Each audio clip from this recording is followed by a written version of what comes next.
Cut day 63 of my 90 day cut challenge.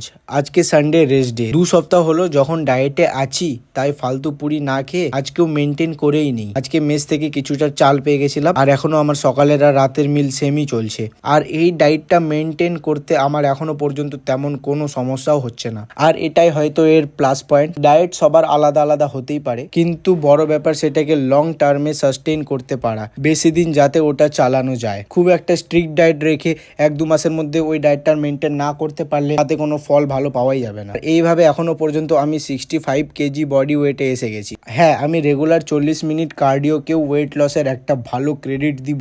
হালকা cardio কিন্তু regular রেখেছি, আর রেজাল্ট ধীরে হলেও গ্রেট। আমার এই কার্ড চ্যালেঞ্জটা আশা করি আমি 90 ডে কমপ্লিট হওয়ার পর এক্সট্রা আরো কিছুটা দিন এক্সটেন্ড করব। ওটা আমার ফ্যাট পার্সেন্টেজের উপর নির্ভর করছে। এখনো পর্যন্ত ওয়েট লস ঠিকঠাকই চলছে, তাই প্রসেসে এখনো কোনো চেঞ্জ করছি না। পরে যদি চেঞ্জ করি অবশ্যই জানাবো। ওকে বাই, আজকের জন্য এতটাই। দেখা হচ্ছে নেক্সট ভিডিওতে।